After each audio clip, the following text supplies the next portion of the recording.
And you know, we always talk about like how they used to stone people and like burn people at the stake. If this is what they was talking about, I get it. You know what? We need to bring back exiling people. Oh my Like god. we need to Yeah. bring back where you just have to like you can't be here anymore. Let's find some You're small exiled. islands. Just No, no, they got to figure it out on their own. We're not dropping you off. You just have to go. You have to go. just gotta go. We don't care where you go. You have to go. No, You're this is exiled. like You're you banished. got 24 hours to vacate. Figure it out. You gotta go. They can't Let's get out bring of that there. back. Oh well, you gotta go.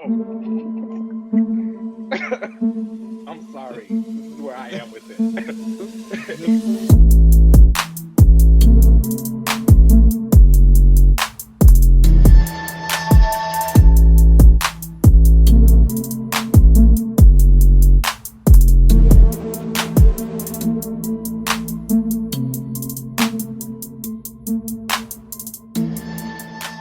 But they got Snowbird. Snowbird is the doll. I'll I give don't it up know for about her all all that. the time. Snowbird is definitely the doll, but like Talisman really would have set it off when she came in her little outfit with the boobs out and the long hair. Well, I Wow. think is that her dad? Yes, that's her father. Okay, well he's there. Who's checking for him? We like women over here, okay? We're for the girls. Women's stories matter, in the words of Reese Witherspoon. That was really hard to say right there. That's like a tongue twister a little bit. It The was. wise words of Reese Witherspoon. Say that 5 times You got it. All right, fast. y'all. Welcome back to another episode of Another Relaunch. Speaking of women like a women, I am Betsy Braddock.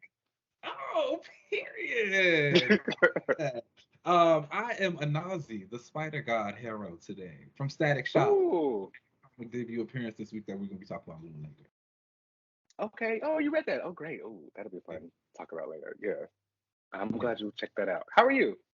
I'm doing well. I watched Extraction 2 that came out recently. Have you ever seen that movie on Netflix I with saw Chris the Hemsworth? first one. Yeah. Oh my God, it was so good. But the second one came out, and the second one was so good. Like I was gagging the entire 2 hours and like 30 minutes Oh, of this movie. wow.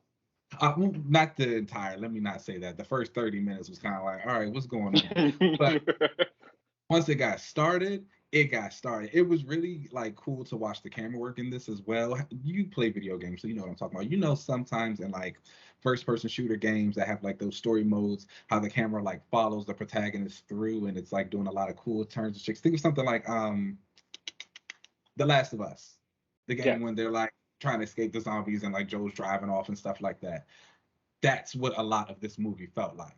Like the camera work, it just felt like this one long sequence of a video game cutscene, and it was just like super cool to watch how they were doing it. The girl, she got a really hot fight scene. This is some of Chris Mm. Hemsworth's like best action to me in it. It's intense. It was really cool. I So the was bar ain't stressed. too high for him Like because the MCU yeah, I mean he doesn't have a lot of bangers, but this is a banger for him, and it's really interesting too because like he is one of those actors who everyone kind of thought action star, and it was just like that's where you put him and you do it, and it like wasn't really popping off, and then like you try and do dramatic roles for him and it doesn't really pop off. You try and make him romantic lead, it doesn't really pop off. I think his niche is that he's actually funny, That's but what he wants to be. he wants to be funny, but people don't want him to be funny. It's kind of similar to Channing Tatum, who also Oh, like faced a Channing lot of Tatum stuff. want to be funny? Channing Tatum is funny. Oh, Okay, let's do I didn't know that. Okay. let's start the Although like I was gagged when he did Beyonce at the celebrity lip sync he's a thing, fun guy. He likes to dance. and he brought her out. That was hot.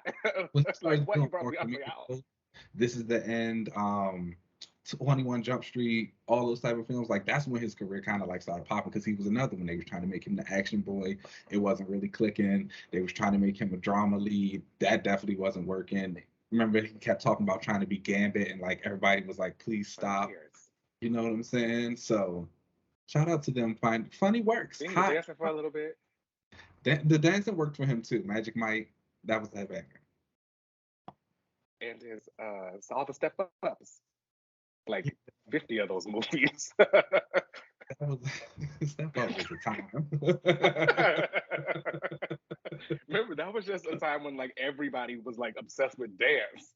Like, no, remember, did you have Sierra's second album? And absolutely, yeah. she had Yes. in there when she was teaching you how to do those moves from her songs. Yes. Me and my homegirl used to be in the living room getting our life doing that. Oh Eating. my, Promise. I was hitting it. The promise. I was just about to say Promise. I know that Promise video. was everything. Promise was Yes. everything. Get Up. Yeah, those were good times. Oh my God, and Chameleonaire was a rapper. Good times. We had a good What a time. What a time. How are you doing though? I am pretty good. I Okay. am starting to feel a little bit of a sickness coming on, and I'm supposed to go to a block party, like a Juneteenth kind of block party thing, but Not you, see. I probably should stay inside Yeah. because I'm kind of sick. You one of the people. Do you But remember during the pandemic when there was a girl? She was like on somebody doing one of them interviews on the street, and she was like, "Yeah, I'm sick. I got COVID," and they were like, "You got COVID?" and like her voice sounded weird. She was like, Yeah. I got COVID. And then like at this big party, like that's what you about to be giving right there. So yeah, I'm probably just gonna stay in the house and just read comic books or something. Well, that's Play fine. video The games. weather's still bad out I there. hate to finish The Last of Us. It's starting to get better. That's the bad part. It's like today, it's supposed to be like 75 and really sunny. But Well, then maybe I don't know. You got those vitamin C packs. Drink one of those. mhm. Wear your mask. You might be fine. See, everybody listening right now, y'all know who the who encouraged me to go out. Now I you don't actually know. go out. I like can make any excuse to not go out if it suits me. Like if there's a reason like, oh, baby, you getting a text from me. I can't make it. And you know what I'm gonna do? I'm gonna sit in the bed and I'm gonna watch TV. Yeah, that's probably what I'm gonna end up doing. All right, but let's go ahead and get into these updates. And speaking of TV, giving everybody a little bit of the strike update. There has been a lot of changes, a lot of production halts, and some people let go. If we remember, the show Superman and Lois, they just recently dropped 7 cast members and completely, Yeah. cut their budget, and they pretty much got rid of the Irons characters, as well as Oh, it's always that. I can't. yeah, there's always a black one. I know. Um, of course, they got rid of them instead of anybody else, but they got rid of 7 cast members, cut their budget. I think this is their last season. Daredevil, Born Again, halted their production they were filming, and they halted and said they will not be starting until the writer strike ends and fair pay and conditions are given to the writers.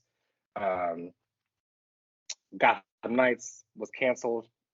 It was only had 1 season. I know we weren't looking I to see truly that will go. never understand how that show made it all the way to the finish line to even have like one season come out. Like, I just don't get it at all. It's wild to think that show was definitely created in tandem with the game, and both of them just kind of came and went. I mean, that game, I don't know. It never really looked that great to me. When they had like Jason Todd doing like those magic steps, I was like, I think I was okay with that. Everybody got to have a travel power in these games. I mean, how did They the got to Flash sometimes. travel any other day? I don't know. Okay, I don't really care too much What? about Jason, but I mean, they had to figure something out. I get it. There were also a bunch of different dates that were changed recently. For example, Captain America: Brave New World was pushed back from May 3rd to July 26th, 2024. Thunderbolts was pushed back from July to December of 2024. Blade was pushed back from September 2024 to February 2025. The untitled Deadpool movie was actually moved up from November 2024 to May 2024. Fantastic Four was pushed back from February 2025 to May 2025, and they're still moving forward with Avengers, Kang Dynasty, and Secret Wars. But Kang Dynasty was pushed back from May 2025 to May 2026, And Secret Wars was pushed back from May 2026 to May 2027. I'm going to be really old watching these movies. Before I will be 40 years old by the time the X-Men finally show up. For like 3 more years, maybe, if they play their cards right. Because the way it's been clicking, I don't know. It's I understand these pushbacks, obviously, due to the strikes, and you can't start production on anything you haven't really written yet. So, but still, I don't know. We'll see. I don't know. Blade being pushed back like a year. Blade is gonna be like, I don't know. That's crazy. that is wild.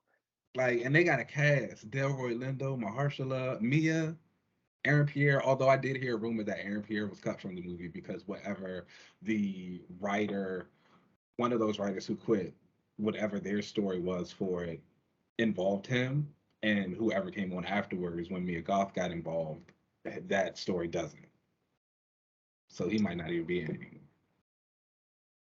So I don't know. We'll see. It's a lot of crazy things going on. Captain Marvel will be out soon, so everyone has that to look for. Speaking of Captain Marvel, I wanted to ask you. She just got a new book announced from Melissa Wong, and she got a new costume. And Jam Panther Dua. Yes. How do you feel about that? It's hot. I'll be there. I love that costume. Everybody knows that I am a sucker for a sleeveless costume, and Carol getting one, I'm there. I was gonna ask because I know. Although I do have to say that, like, I don't know. I like Hellfire Gala costumes. I do wish that sometimes we got like complete redesigns for characters instead of just like tweaks of those costumes. Like how Jean basically kept hers, but with some tweaks. And this costume for Carol is her Hellfire Gala costume, but just tweaked. And while I understand that like those costumes are great, so like why not just use them again? I wish that when they're doing like these big initiatives for a new character, like, oh, this is their next era, just leave the Hellfire Gala costume where it is. I get what you're saying. I kind of go back and forth on it. On the one hand, yes, I feel like the original Hellfire Gala looks that Dodderman did, his whole point was that like these could be substituted for like a battle costume of some sort. So if an artist wanted to like tweak it, that's what they could do it for. So I kind of do like that aspect of it. But at the same time, I do agree that I like Betsy's. It was hot. The hair should have been down. If they tweak it a little bit, take the hair down, give it a little bit of a better skirt. You gotta. The skirt was high. You are so anti-skirt for some reason. No. I wanted to keep the skirt. I wanted her to keep the skirt, but like a better one than the one that they gave her in that costume. It was too like ruffly. More of a pleated skirt than like a ruffly skirt. I don't know. We'll workshop some ideas. But cut the shoulders off. That's what she. If the shoulders would have been cut off, that was it. That's what I'm saying. But I do also understand like the aspect of new book, new initiative. We should kind of like do something bigger and different. But I don't know. I feel like we've talked about Carol and her costumes before, and just whether or not the other and even when we had Kelly on that one time, she talked about putting her in different costumes, being like trying to see if other things stick. It'll be interesting to know or see if this is one of those costumes that kind of sticks for her. Has Carol finally left the mold of that military-esque feel that she had and gotten to something a little bit looser? It seems that's going to be the case. I think someone asked, Jen Bartel is the one who designed the costume, and someone asked her like, "Oh, is this going to be her new look, or is this just like for the first arc or something like that?" And they said, "No, this is her new costume until somebody else comes in and redesigns it." So for the foreseeable future, that's interesting because then you also think about this. I think it'll last though. It's a hot look. People like jackets. Everyone loves a jacket. I love a jacket, especially if you have a jacket costume and when you take it off, it's sleeveless underneath. I want you to also like take the jacket off sometimes so we can see the sleeveless. The sleeveless. I love a sleeveless. It's hot.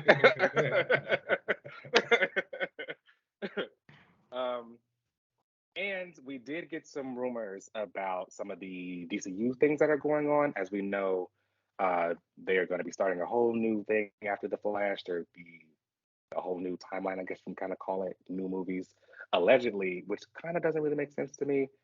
According to James Gunn, Blue Beetle is the first DCU character, but Superman Legacy is the first DCU movie. But wouldn't that make Blue Beetle the first DCU movie? But I think he means that like the Blue Beetle movie probably doesn't really have too much to do with the previous timeline, but it's also loose enough where they'll take the character and do more stuff with him in their DCU timeline, even though it was, I think the Blue Beetle was technically made during the whole Snyder era. I guess that makes sense. I saw him saying it like Blue Beetle is a part of the new DCU timeline, but Superman is the movie that starts that timeline off. Yeah. But I don't know. I feel like that's just Blue Beetle's the first one to me. If he's in the universe, that's what I'm saying. I'm excited for his movie. It looks good. Definitely look forward to seeing it. It's gonna be good. Becky G's gonna be the voice of the little alien robot thing. It's hot. Yeah, I think that's gonna be a lot of fun. I wonder if she changed her voice or if she is just using her own Becky G voice. You know what I mean?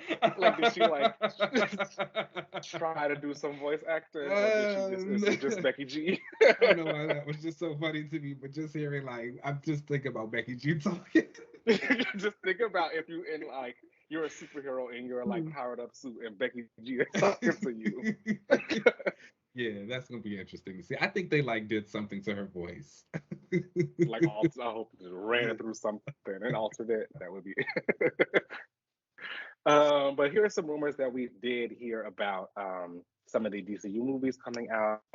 Allegedly, Jack Hawksmoor will be in the movie. I know that people talked about. Well, no, I think James Gunn himself said that the Authority will be in the first Superman movie.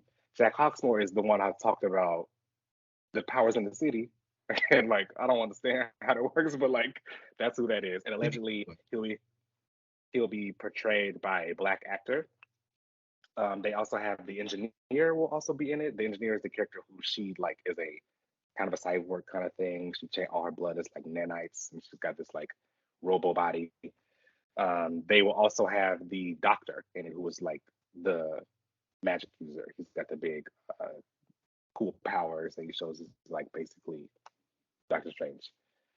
Which is interesting that they didn't go with Midnighter and Apollo. You know, we talked about previously that the Authority were going to be in this movie. We were like, well, duh, it's going to be Midnighter and Apollo because who else would they have? They'll still get their cameo. You think so? Big dogs. They're gonna come in. They're like just too, like not even just because I'm a Midnighter fan, but like Midnighter and Apollo are just like very intricate to the Authority as a whole. That whole storyline of them being like two gay dads and being like two of these biggest gay characters in general. We often talk about like representation in movies and films and things like that. And who better than them? Straights will be okay with them. Gays will like them. It's fine. I want them in it. I mean, they'll probably make some kind of quick little cameo before we finally get like the Authority movie starring them. Like, because let's be serious, we know who it is. Like who else? You like? They're gonna be there. It's like it's one of those things you don't even got to worry about. It'll be interesting to see like what they do with their casting though, and who gets them, and like if they go a little bit older or a little bit younger for them. It's a lot of interesting things. I'm excited. Yeah. Also, we've learned that Lanterns will be executive produced by Damon Lindelof, and the Tom King will be a writer on it. So that'll be interesting. I don't know if he's ever really written. He was supposed to do New Girls with Ava. New Girls, New Gods.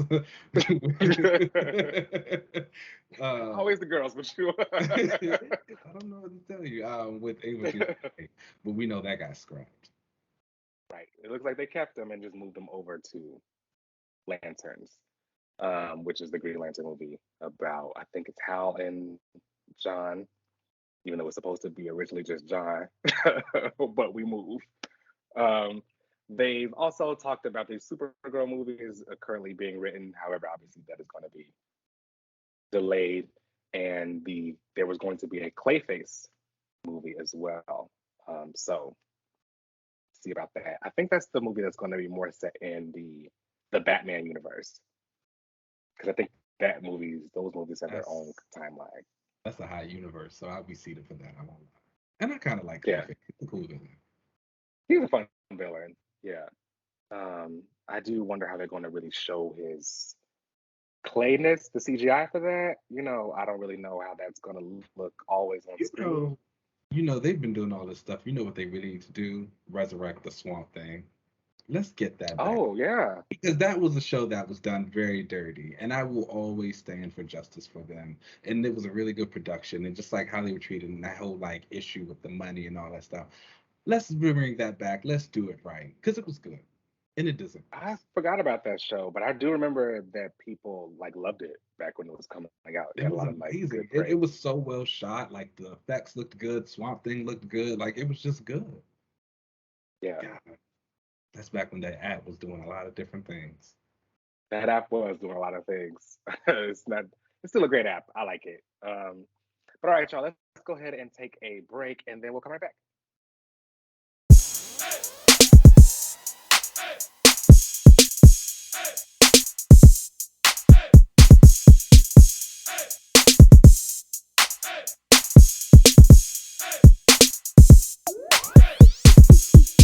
When it's good, it's good. You're gonna stick with it, I guess.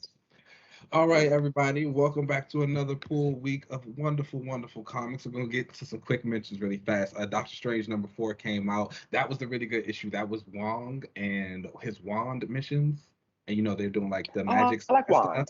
Yeah, like it I love was. an organization. You do. You love the military. The the issue was really good. It like focused on them, but McKay did a really nice job of like still tying it into the main story, which what I thought was cool. X-cellent #4 came out. I was kind of bamboozled. They made it seem like this was the issue Venus de Milo was coming back. She Oh, did the not. Energy Girl.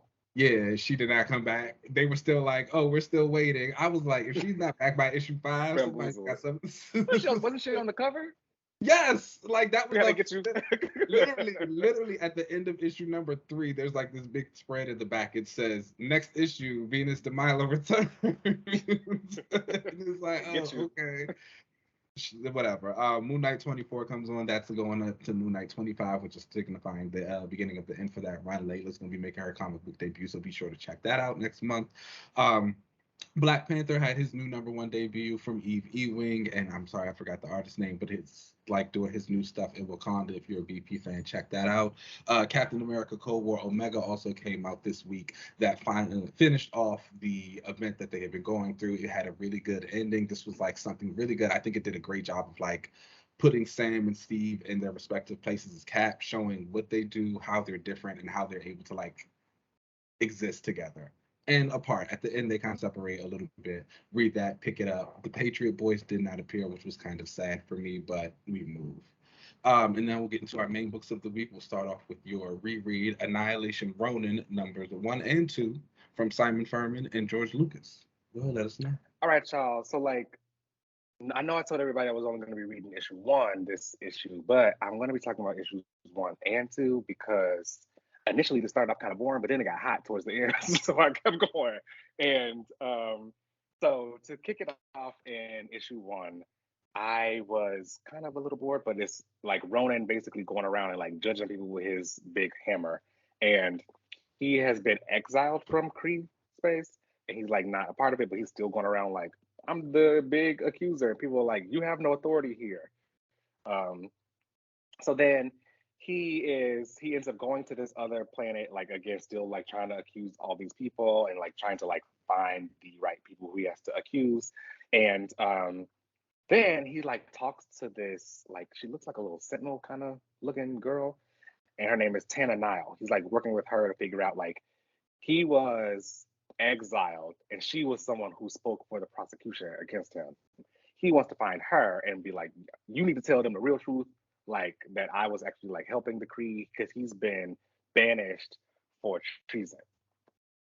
So he's like trying to find her. He goes to this other planet and ends up meeting with Korath, who, if people remember from the Captain Marvel movie, he was the Kree played by Digimon. I forget his last name. The black one, y'all. He was the one in Star Force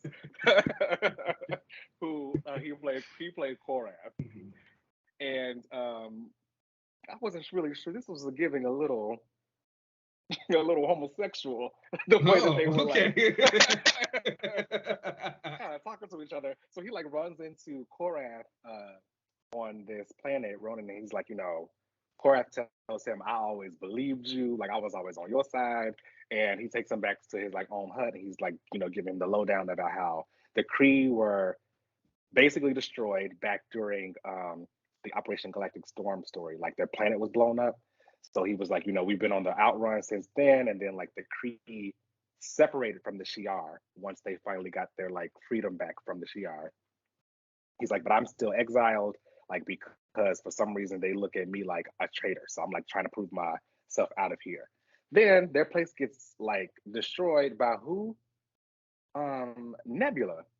And she shows up, and Nebula and this other female character, she's in a suit named Stellaris. I'm not really sure who she is, but she like the two of them show up, and they try to fight Ronan, but Ronan kind of clears them pretty easily. And this is where we start like issue 2, because I guess Gamora is like that girl here on this random planet that Ronan is on. She like has basically started to take it over. This has made me see the whole like deadliest woman in the universe. They talk about that a lot with Gamora in this stuff, and you kind of see it here because issue 2. I mean, I feel like in the comics they've done a really good job at emphasizing how Gamora is the deadliest woman. It was those movies. It was the movies because she's like, I guess that girl out in space, like where people fear her. I guess that she had a whole. She came to this planet because she was like basically licking her wounds after she lost some big major thing. Again, I wasn't really following the Guardians. I don't know what happened before that. They may have broken up or something because they say she faced something that kind of shook her. She came to this planet to kind of lick her wounds, but I guess she decided to take it over. So she like started to gather up all these other female characters like Khaleesi, that one girl who dated Bishop. She's like got the like feathery kind of thing. Deathbird? Not Deathbird. I think her name is isn't it the one who dated him? Kelsey? She's got this like whatever. I'll show some pictures, y'all. You see what I'm talking about. But along with her, Are you talking about Cerise? Maybe that's yes, Cerise. Yes, Cerise. She dated Nightcrawler. Oh, I know she dated an X-Men. But yeah, she's in this as well as Nebula, and it turns out that the original girl who was like kind of a sentinel-looking thing, she had been working with Gamora, and she is trying to get Ronan and like using this girl to like lure Ronan out so she can again just kind of take over this space. And the Ronan ends up talking to this like truck driver who he's kind of friends with out in space, and he's like, hey, I've got some inside information for you. I know you've been looking for Tana Nile, the like sentinel looking girl. I can tell you where she is. She's over blah blah blah. And turns out that Tana was actually working with him and was like, I need you to lure him to this spot because we're trying to take it over. He's like, I'm getting too old for this to be playing the middle. Then all of a sudden, what happens to him? He gets ransacked by the Annihilation wave, killed completely by it. Mind you, this entire time they've been telling you how long the Annihilation Day has passed. Like they'll have a little update, and it's been like 90 days since the original Annihilation Day started. Previously in the Nova series, it was like only 12 days after the initial like wave of the Annihilation wave came through.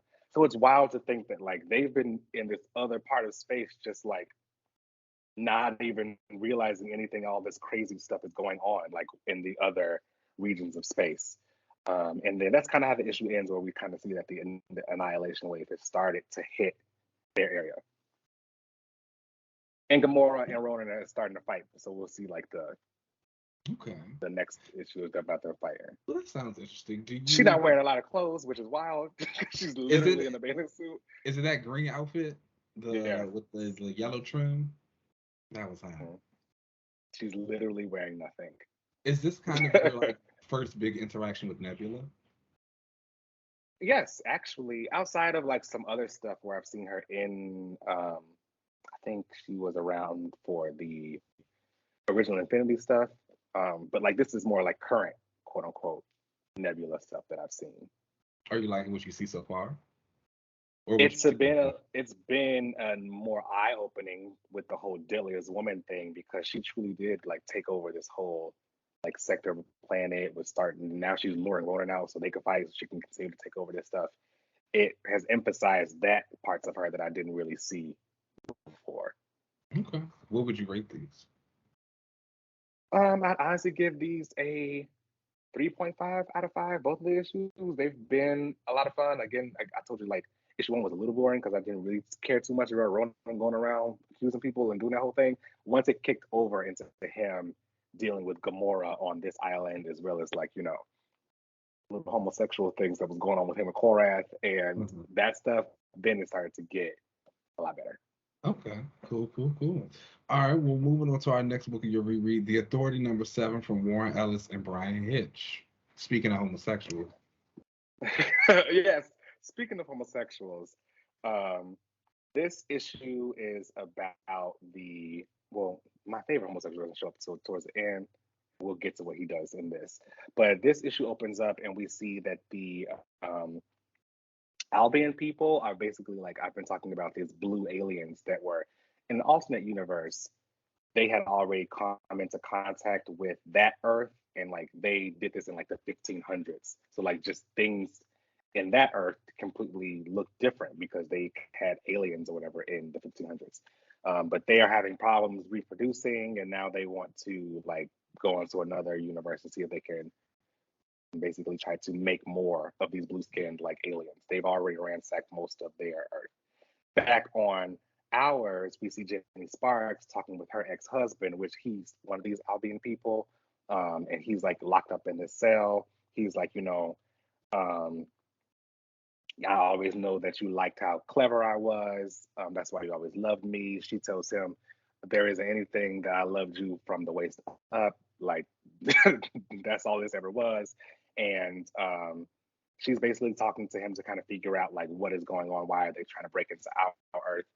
Then this gets a little, like, racy because we find out that previously this Regis is like the main big villain, this blue guy. He's got these like horns on him. He's the main Albion villain. He turned China into these like rape camps where because like the women were able to have their kids, like they were strong enough, I guess, to have their kids. He like took over China and turned it into like a rape camp where all the men were killed and the women were raped. And I was like, this is getting a little heavy. But then you realize that again, this is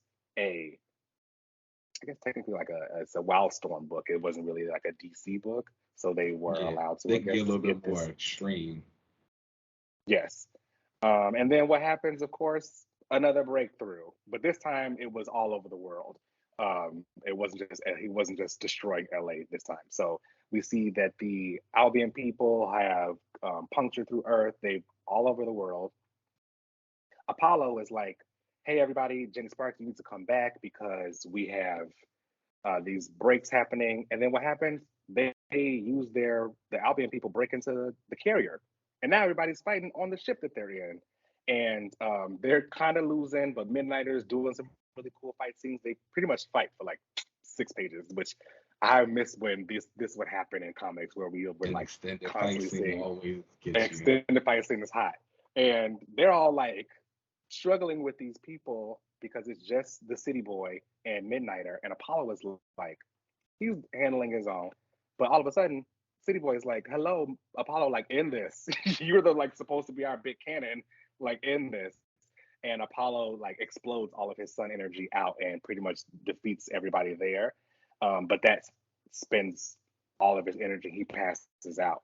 Everybody comes back. Jenny Sparks and the engineer, and I forget what the Hawk Girl's name is, but they all come back. They see they've been invaded. They try to fight some people off.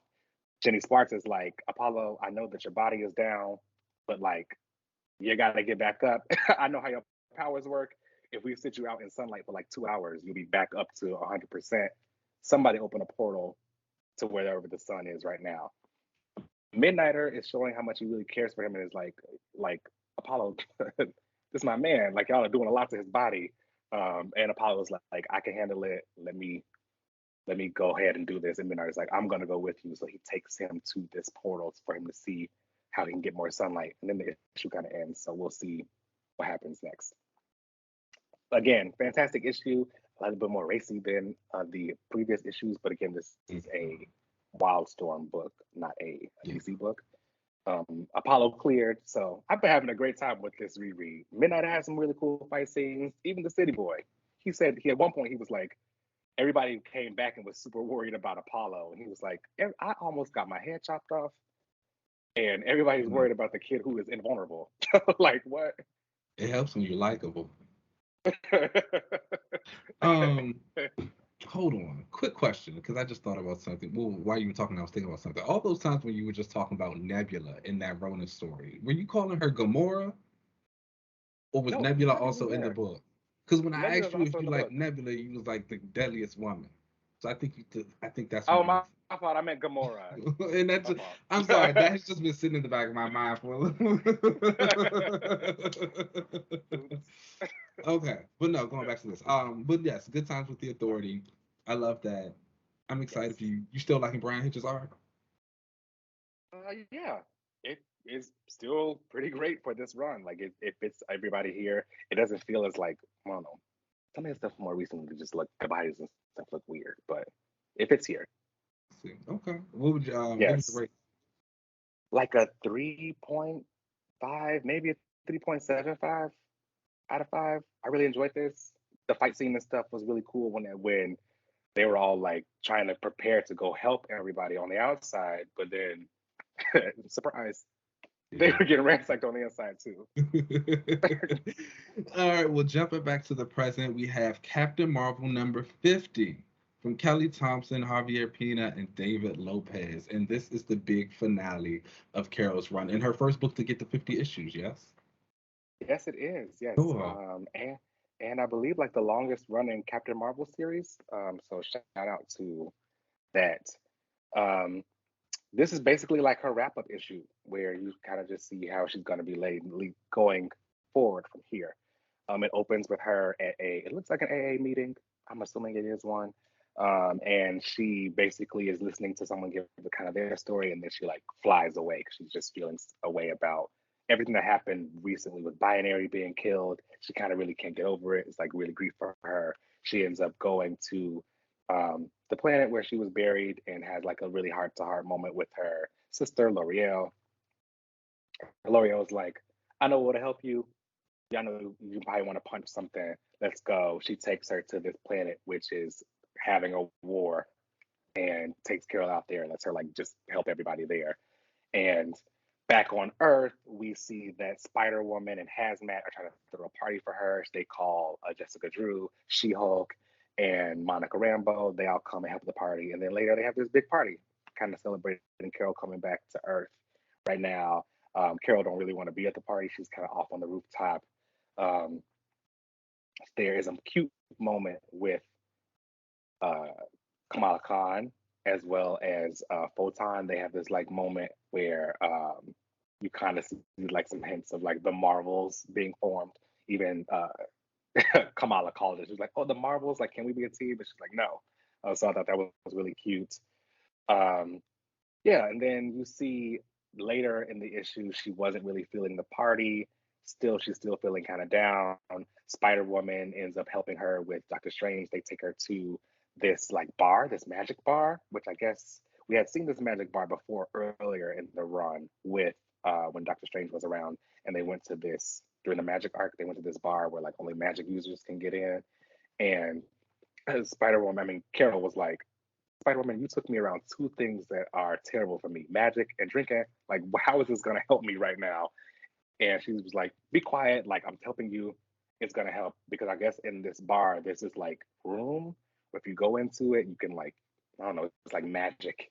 And you can like use it as this like kind of a room where you can get your feelings out or something. And she ends up meeting with Wanda, who comes to her, and they have this like heart to heart where Carol tells her, you basically like, I'm afraid of becoming you. like, I have all this power, and I almost like killed this planet as well as myself because like of my own grief. And Wanda's like, I can tell that you're just afraid of becoming like me, where you're so powerful that you are constantly afraid of like what you could do. And she reassures her about her being a hero and all this like really cool stuff. She shows this like she does a tarot reading for her and brings up the star, which I'm not into tarot or like what that means, but I'm assuming it is important to, or like a good allegory for I am tarot. not a tarot girl, but I'll consult my ones who are, and I'll report Yes. back. And then she has a cute heart to heart with Spider Woman. They hug, and then she comes back to the place where she originally started from this issue at the AA meeting because she flew through the ceiling. She was like, there are times where I'm like, I'm causing destruction and I just kind of leave it, but I'm trying to change my ways. And she comes and she helps fix the roof and all the stuff that's at this place so she can take responsibility for actions. And she's like, higher, further, faster, on to the next thing. And that was the end. That sounds like a nice little ending. Yeah. One thing I've noticed, they really kind of, or Kelly has really reinforced that like Wanda Carol friendship and like healed it from the way that it used to be. And I think that's really interesting because I think about Wanda a lot, and she's kind of one of those characters who I feel like is left on her own. She used to have like really close relationships with a lot of Avengers women, but again, of course, once Decimation and like House of M and all that kind of stuff happened, she's been strained. And it's like interesting to see her rebuilding those back up throughout different books and all the writers kind of having a part in that. Yeah, they're definitely friends now. So, I mean, they were before. Wanda was the one who kind of noticed the drinking and brought it up to the other Avengers. And they kind of go back, and they had a little bit of a strained friendship after the whole, you know, X Avengers 200 issue, but it's been healed since then. So I consider them friends. That's fun. Was Rhodey in the issue? Child, Rhodey was in the issue. They kept making it out in this issue. Yeah, And so I was like, they like made out a lot in this issue. I'm sorry. Carol is just one of those characters to me. It just is very much obviously a lesbian. And the whole her and Rhodey thing, it just doesn't click for me. And then, like, I guess like in that whole like conservative Republican thing, yeah, it works for them too. Like, of course they would do that. But like again, Carol is very obviously a lesbian. And I really kind of wish Marvel would lean into that. Yeah, I don't know. Just her and Rhodey don't work. But they made out a lot in this. Towards the end of the issue, she went home. He was in the bed with her. So I think they might live together because at the end of it, he was like, "Oh, see you back at the apartment." So, oh no, I don't know. I don't like it. So good for them, I guess. If they like it, they like it. So overall, like, how do you feel about like the run? How Carol ends up in the run, and knowing that she has a new book coming out soon in a couple of months with a new creative team? Are you like excited to see what they do? What do you kind of hope is the method of what she does next? Because it feels like she's hit a lot of ground in this run. she did. I feel like this was the run that kind of turned the ship around. At the end of this issue, there is a letter from Kelly Thompson herself, and she talks about how this was the run that I'm so glad everybody stayed with, and there was an uphill battle for her to kind of fight with Carol because of just things that were happening before.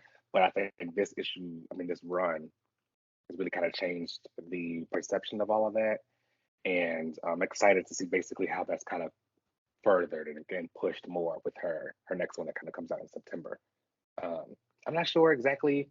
I would like her to have an event, I hope, in her next run. That would be nice.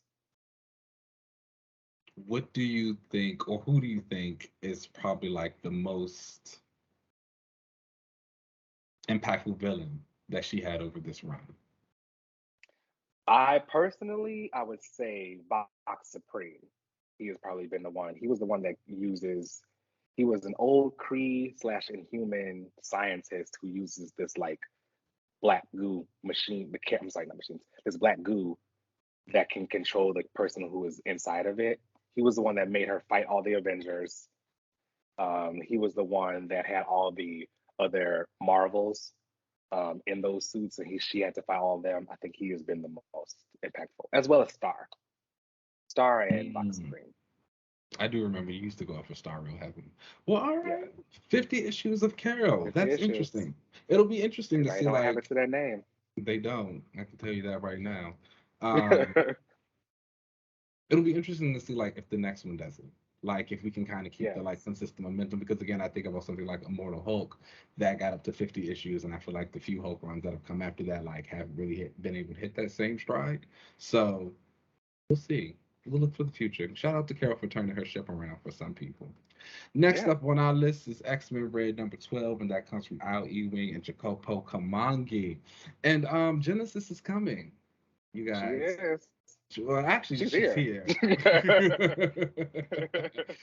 So this issue was kind of like really straightforward. We have finally, like, once again seen White Sword. For those who don't remember, White Sword appeared in the X of Swords event back in the day.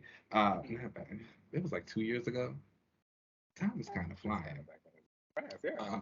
It's going by fast. But he appeared. He is the one who controls the undead armies, and he, like, frees one of the guys in his army, John Ironfire. John Ironfire is actually a character that originated in the Sins of Sinister event that just recently passed, and this is him making, like, his official, like, debut in this timeline.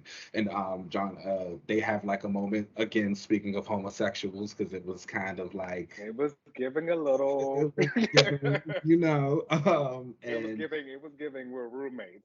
We're roommates. I love you, bro. But regardless, while they talk about, like, him freeing him and the things that he needs to do, and then Genesis and her children pop up, and they're like, White Sword, it's time for you to bend the knee. He's being sassy, like, where's your husband at?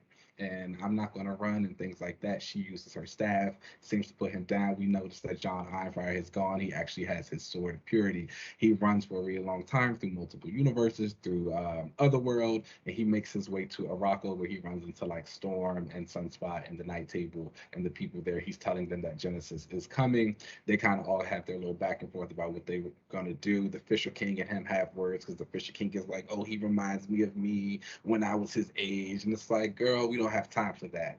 But while all of that's going on Mars, a gate appears, and who walks through it but Genesis? I'm sorry, Arakko. And she is met by Mariana Stern, the High Priestess of Coven Akaba, and who is now working with Orcus, because everybody works with Orcus, and they have partnered, and it looks like Genesis is not happy with what's been done to Arakko, and war is coming. The data page in this was really cool. I thought, like, seeing Mariana's, like, whole memo about what's going on, and then that final page that was talking about, like, if Genesis is happy, she's going to be doing this, this, and that. But if she's not happy, then this might go on. And then we get to that final page, it's like Genesis was not happy. And it's just like, yeah. And it's like, yeah. So we're gonna see how that goes down. I thought this issue was really interesting. I think Ewing continues to, like, do a really good job with the Iraqi stuff. It was cool to see White Sword again. I don't really know about John Ironfire. I'm not gonna lie to you. He doesn't move me that much. But I'm trying to be, like, better about accepting newer characters. I feel like I've been very, like, I don't got time for it, because I feel like there's been a lot. Way worse. A new character pop up, and I'll be like, when are they gonna die? I just feel, I don't think you definitely do that. I don't think I go that far. I think I'm just more so in the sense of, like, I'm in the space of, like, trying to wait and see with them. I feel like a lot of times in fandom, as we do, I've done it in the past too, we see a newer character and we kind of, like, latch on, and we're like, oh, this is the one. Like, they're going to be everywhere, and then you kind of start to wait for everything, and they're not going to appear again, but maybe like 45 issues. And so I'm trying not to let that, like, sway me anymore. I don't need to fall in love to be hurt. I got enough problems. All right. All right. I need to hear that. But regardless, like, I thought the issue was really cool. It was pretty straightforward. Genesis, I think she's hot.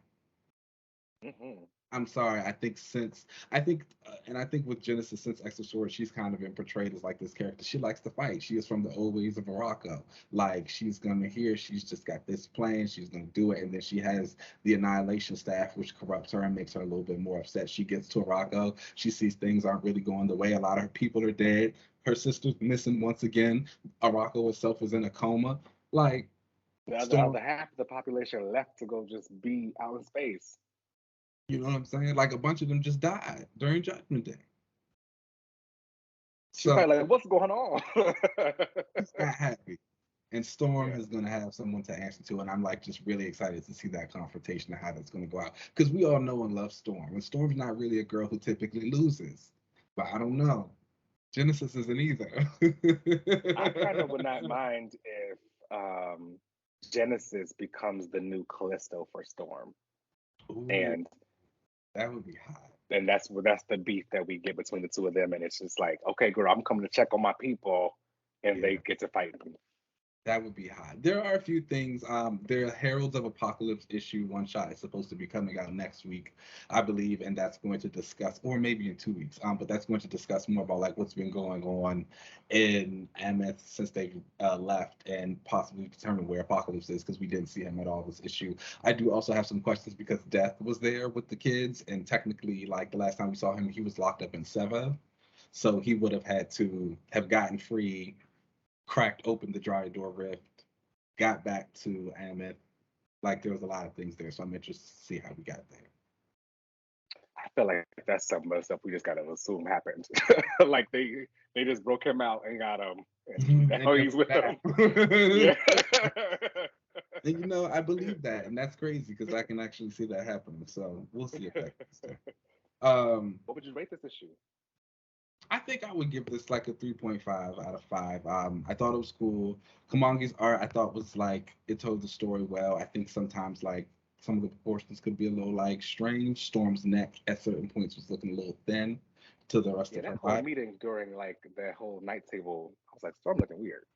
Yeah, so I think that like took some of it off from me, but I'm excited. Like the Orcus and Covenant Kaba thing, I'm kind of like iffy on. On the one hand, I understand like why they're working together. At the end of the day, everybody's goal is kind of like to get rid of the mutants, destabilize them. So why wouldn't we pull a Legion of Doom move and just work together? But at the same time, I do like that there are various villain groups working towards different outcomes, and those like the mutants being destroyed just happens to be like a variable of that outcome. So it's like I'm interested to see if like their partnership isn't really super smooth and we still get some conflicts of interest or people kind of doing whatever, or if everyone's just saying, yeah, we're getting along just to do this together. Covenant Alpha, they also still need a redesign. I'm sorry, the red robes simply by themselves, it's not cutting it. Like I need something else. I need some headpieces. I need some capes. I need something a little bit more magical. Like I need some elegance. I need something like. They don't have a budget. Maybe that's what it is. There's no budget for that open coming to cover. They're a new coven. A new coven. Red robes are what they could afford right now.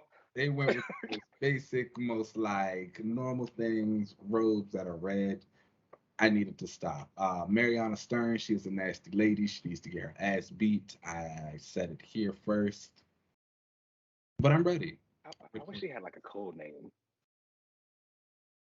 Just a regular name. That'd be cool. I kind of like Mariana Stern. It sounds sinister. She sounds like a nasty lady. High Priestess Mariana Stern. Yeah, she gotta go. We'll see. What would you rate it? I'd also give it a 3.5 out of 5. I really enjoyed the issue as well as like all the X-Men Araco stuff was really great. Like I said, I really hope that Genesis becomes the new Callisto for Storm. Again, the art was 5. Yeah, 3.5. Okay, sweet. I love that. All right, and our last book of the week, it was Static Team Up, Anansi. And that comes from Evan Narcisse and Charles Stewart III. And I picked now. Uh-oh. Oh, child. Oh. Now, let me say this with love. I'm not the biggest Static fan. Comic Static. I grew up in the cartoon. It was great then. I think a lot of stuff I've seen from the comic just doesn't really move me all the time. And then you also know how like I am with like younger heroes at points in time. But I picked this issue up because of Anansi. I remember that episode from the cartoon being like one of my favorite episodes ever. I thought Anansi was really cool. I think Anansi in general is like something that's really cool. I was reading this issue. I didn't know it was going up so much, so I wanted you to kind of like lead me into what happened because I know you read it. Of course I did, yes. You know, I'm always support Static. But yeah, this issue, like, This is Anansi's first comic debut. He had never really been in a comic before. He had only been in the show. So this is his first comic debut. And I have to say, I didn't know he was this powerful. Like in the show, they just showed him as like this like trickster kind of thing with the gods and whatever. But this, he could do anything. Like he was pretty much going through and doing anything. One guy almost got killed by all these like bug creatures. He came through and just completely took them out of the He was way. like swinging the staff. It was so hot. I was like gagged every time he did it because like I didn't know what was going on, but he was like saving the day and the staff was swinging. I was like, yeah, he's a king. Yeah, he was pretty much doing anything. And then we see Static, his sister, and his mom and dad that they're all at a like a Juneteenth celebration in Dakota City, and it's kind of a way to kind of harken back to that actually episode where Anansi appeared because in that episode the family went to Africa, but instead of going to Africa, they just did like a Juneteenth celebration to kind of bring up like the parallels there, which I thought was pretty cool. Anansi is again like trying to, I don't know, he's like stopping these like people who are messing up the storyline, I guess is what he kept bringing up. And he's going after people who are like affecting specific Black people and like trying to basically protect them. Like that's his whole thing, is like he protects that story. And he brings up how Static has like always been a hero, and he like knows his story. I also really enjoyed that Static took that damn jacket off and was out here doing being a superhero without that on. That was great to see. All the other stuff in this was pretty much new to me because they were fighting newer villains where they were with Anansi and this other guy. I forget his name. Nathan Flack was his name. He was an alchemist, I guess. He was a new character to me. So he was like trying to become. Oh wait, no, Dr. Nemo is not new. He is a milestone character before. I'm not really sure where they brought up this whole thing with him like trying to like use magic and all that kind of stuff. I think that was new. Yeah, then the rest of the issue is basically as a team up with the two of them. They save the day, and then Static go back home. So Static learned the lesson. I mean, like I said, I wasn't really sure about too much of the stuff that was going on with the characters, but I liked it in general. I think Anansi did have a lot of different powers, but I thought they were cool, and I really liked the way that the artist like showed them with the webbing and like him being like he was using a little bit of telepathy with his webbing. I'm sorry, he was following the story of the mind because yes. There were about like 700 different variations of following the story in this, and I was like, all right, but I get it. He had to let the people know what his powers are, and it's his first comic book debut, so it's like we're gonna make it work. You can see all the ways he does that, so I thought that was really cool. But I was like really into it, into the costume, into the team up, into the powers. I know, like you said, this was his first one. I wouldn't mind seeing more. I think like if they wanted to give him a little one shot again or a mini series from Milestone, I would definitely read that. I would not, because I don't really like. I don't really care too much. Anansi was literally just doing everything in this, and like that's just not for me. But they'll find some way to like make sure he can't follow the story or something like that. I don't know. It's very vague that you can like make it work to what you need to do, but you can also break it really easy. At the end of the story, he basically teleported Static back to the Milestone universe. I was like, well, you could just do anything. Well, he was like running on the webs in the air. I was like, oh, he's got it. He's just like, doesn't need anywhere else. It was hot. I think it was really cool. I would definitely read it. I would give this issue. I wouldn't be mad at them expanding it, though, so that'd be cool. And I think, speaking of expanding, I'm going to be real with you. I think that's what the Milestone universe needs. They keep focusing on Static, Icon, and Rocket. And I get it. They're the top three. And Hardware occasionally, even though I don't see it for him. But, like, I feel like as they continue to try and grow that universe, they really do need to expand the heroes and, like, make it more lived in than what it is. Mm-hmm. Because, again, if you're one of the people who you don't really click with one of those main four characters, what else you going to read? It sounds like what you're saying is they need a magic character. They do also need a magic. That's what you're saying. That's what you're saying. I'm not gonna lie to you. That's also something that is needed for them. But I don't know. They got to do something. Come up with it quick. What would you rate the issue? I would rate this issue a 3.5 out of 5. I had a good time. It was fun. It was really cool seeing Anansi at his first like comic-ish debut. He powerful as hell, but Yeah, whatever. That's I guess that's the point of him being there. I appreciated all of the stuff that he was doing with Static, so that was really cool. I liked it too. 3 out of 5 as well. I agree. All right, well, those are our comics of the week. Let's go ahead and take a break, and then we'll come on back. Let's do it.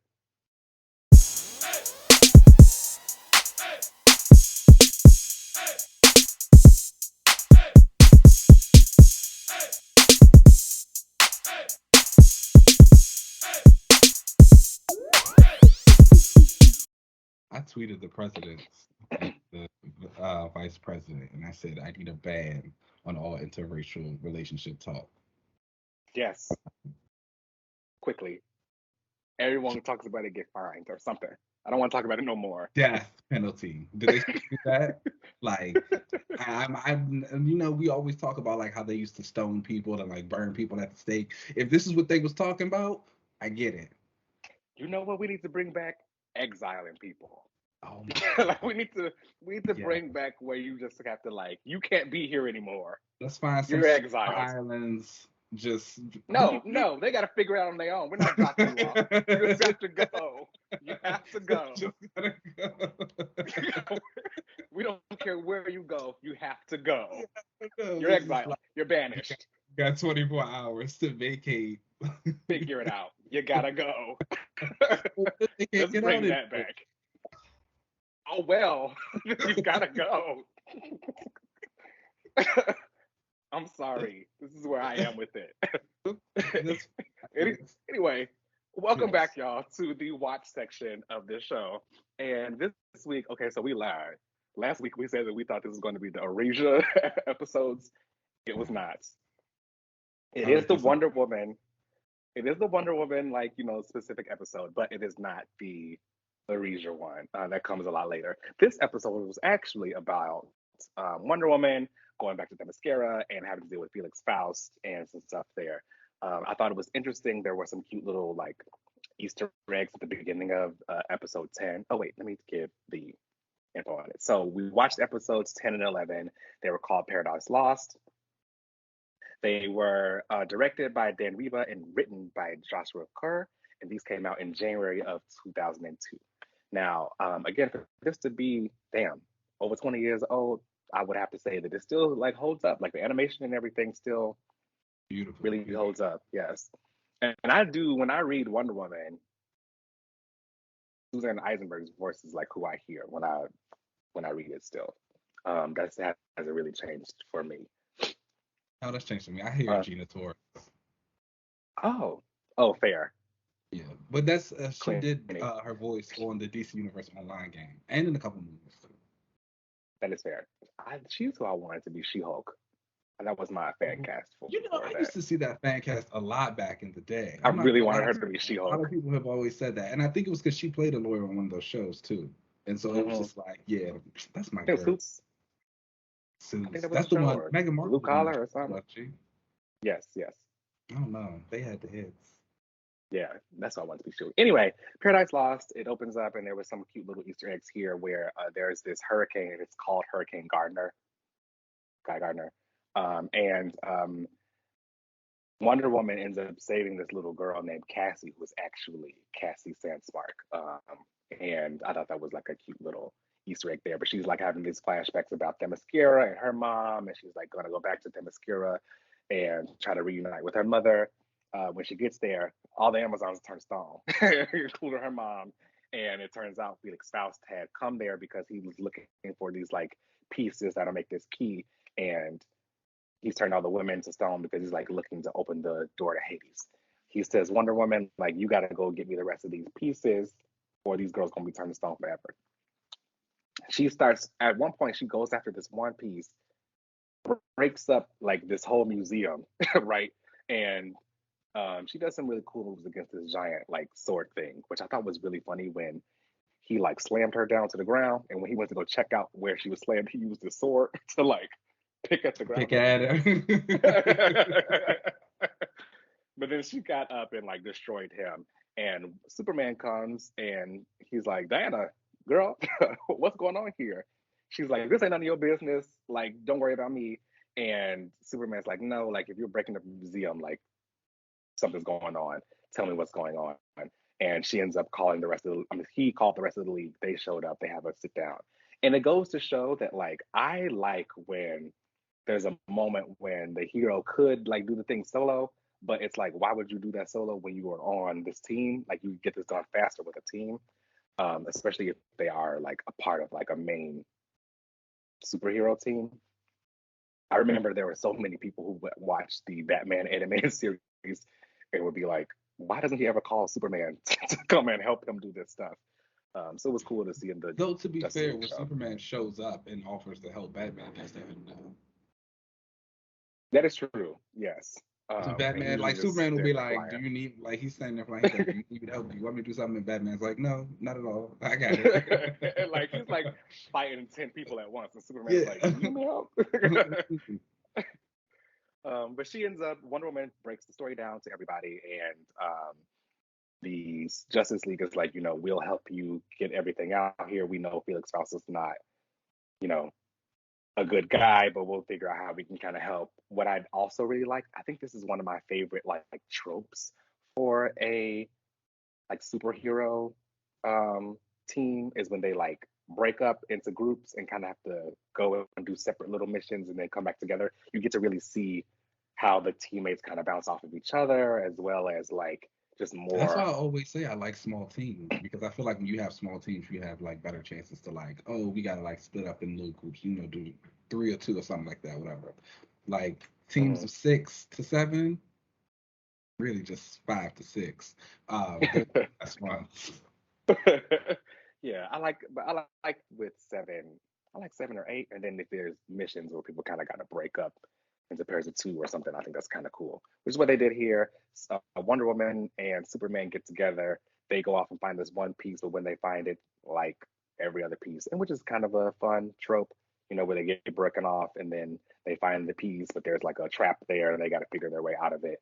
Um, there's a trap. It ends up making Wonder Woman and Superman see each other as these demons, and they end up fighting each other. I think this is a fun way to get these 2 characters to kind of fight each other, um, especially with a way to get them to fight without holding back, I guess you can kind of say, because they do kind of think that they're demons and not their just friend. Um, One of them was going to town. She was really As she letting should. Superman have it. And then of course they ended up like separating by showing the reflections or whatever. Um, Martian Manhunter and Flash were fighting this like snake thing. And then by the time they all got back together, they got the pieces together. They end up, and by this time they're in episode 11. They get the pieces together. They go to Hades. He ends up taking um, Hippolyta, as she was kidnapped, take her, straps her to this thing, opens the door to Hades, and basically he had been waiting to do all this because he's like seeking all this knowledge, and he was hoping to get it from Hades. And there's this story told about how Hades once seduced Hippolyta and was using her to kind of like get his way. And he helped the Titans who were like attacking all the gods. He was going to like use Hippolyta to like use this door. And by the end of it, Hades ends up being trapped in Tartarus while Hippolyta has to guard the door. She's like, as her like eternal shame, she's had to like guard this door. And he comes out. I thought it was a really fun or kind of like shady thing to do with when he sees Diana. And he's like, oh, you've got dark hair, and your mother never told you about me or anything. And she's like, I was born out of clay. But he's like, are you sure? They um, love to throw that in there. That she really got a yeah. man daddy. Even though I've come to realize I do prefer the clay origin. I like the clay origin as well. But I do like when people kind of play with it or just to get in her head of like, are you really sure that that's how it happened? Because just it causes a little drama for Diana. Um, So the League ends up like succeeding and exiling Hades and all the minions, but Wonder Woman ends up being exiled from Themyscira because she brought men, the Justice League, to help, which was kind of shady because she just helped everybody. And I that's how the mean, episode kind of ends. the rules are the rules. You know they're not supposed to be over here. Wow, she needed help. She called her friends. She could have brought the girls or that girl. What was she gonna do? She got a mace. You keep trying hard, girl. It's like you really need to be serious right now. What was Hot Girl gonna do? Like he's serious right Let's now. be for real. Whatever. I don't know. It was a cool episode. I'm always gonna enjoy seeing the Amazons. And like I've always been a fan of Greek mythology, so like getting to play with that kind of stuff was really cool too. Seeing Superman and Wonder Woman fights always gonna be fun. It's fun. The show, like you said, for 20 years to have gone by, it still holds up like really well. Are you a fan of Felix Faust? Like, is him as a magic character? Is he like a big magic villain? Yeah, he pops up every now and again. I think he's gotten like a lot better play in animation than he's ever really had, like in the comics, in my opinion. Mm-hmm. And I do think he like kind of gets paired up a lot in those adapted stories. I guess because he does play in the magic world, and like Wonder Woman dabbles in it sometimes too. Like again, DC Universe Online, if you pick Wonder Woman as your mentor, one of the first missions she sends you out on is to go fight Felix Faust. Mm-hmm. So, Magic. it's hot. I don't know. I do think that these episodes were a lot of fun. I liked seeing Superman and Wonder Woman kind of fight each other. It was interesting that Green Lantern and Hawkgirl weren't in these episodes. I wonder how they go about. I was about to say, I think they like in been them. doing that like for the last few episodes. Like everybody's not really there trying to give the people the spotlight. But again, that's what I like, seeing those smaller interactions between various members of the team and like how they interact. And I think it's like really cool when you have those smaller teams. Could you have better chances to do one person with like other people as opposed to like 15 on this group? No, now we can like really get down to when it's just Diana with Bruce and Clark, or like when it's Diana with Shire or Diana with Wally, and like how those things play off of each other. You know what? I do have to say I actually enjoy a lot when the teams still do other stuff within the team but solo. So like if this like the Justice League where Green Lantern and Hawkgirl weren't there, they were off doing something else. I know in a later episode someone is asking like, "Oh, Superman, can you come and help?" And he's like in another country, like helping with an earthquake or something like that. So I do kind of like when characters are off doing something else, but not just written off of the team.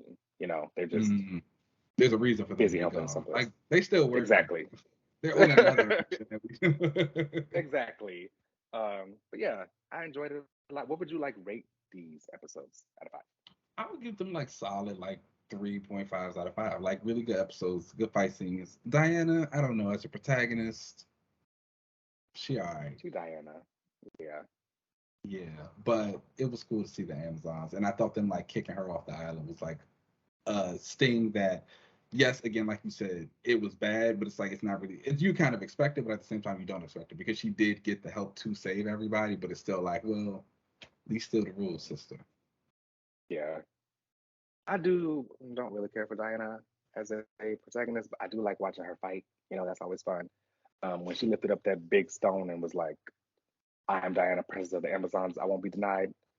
There hasn't been any more news on that Wonder Woman game, has there? There has not since the initial announcement. That's And interesting. you know what? I'd rather them hold off. Don't tell me too much until it's coming out in like 3 months.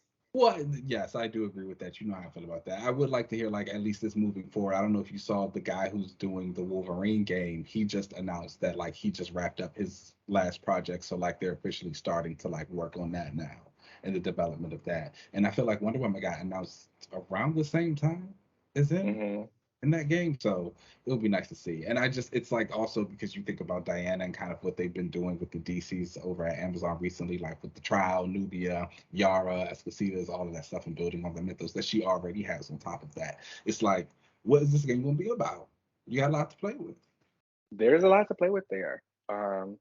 It'd be interesting to see what they do with Diana. A Wonder Woman game sounds awesome. I would wonder if they're going to give her the ability to fly. I would hope so. I feel like games She aren't might do always like. She might do the leaping thing. Yeah, I was gonna say that. I feel like flight in games recently, while like the Avengers game had it in there with characters that could fly, you could kind of switch between them as a mode. It hasn't really been like done in a well enough way for controllable characters to kind of fly. So I wondered if they give her that ability. I did like flying around with Thor and Avengers. I will say that. It was fun. But yeah, for Diana, I could definitely see them like giving her a glide. She jumps. Maybe they'll pull from the movie. She'll use her lasso to ride on a thunderbolt. Oh no. Oh, and they love that invisible plane. Oh, the invisible plane. Yeah. That. I could see that being a thing. She'll just get in the plane for like a mission or two. Mm-hmm. I don't know. It'll be fine. I'm interested. I hope it's still going forward. Yeah, I'll be there for sure. Again, I would rate these episodes probably like a 3.5 out of 5. I had a lot of fun. They were great. I do like that they break up the team like that and we get to see a lot of the cool characters. All right, y'all. But then that brings us to the end of the show. Please make sure you rate and subscribe us wherever you get your podcasts. You can find us on Twitter and Instagram at Another Relaunch. You can email us at anotherrelaunch@gmail.com. You can watch us on YouTube at Another Relaunch TV. You can find me on most social media platforms at Uncanny LZ. Keenan, where can they find you? You guys know you can find me on Twitter and Instagram at Keena Lance. As always, there's an underscore at the end. All right, y'all. Let's get up out of here, and we'll catch you next week. All right, peace. Bye. You and that cough. Don't go to that party. I'm so sick.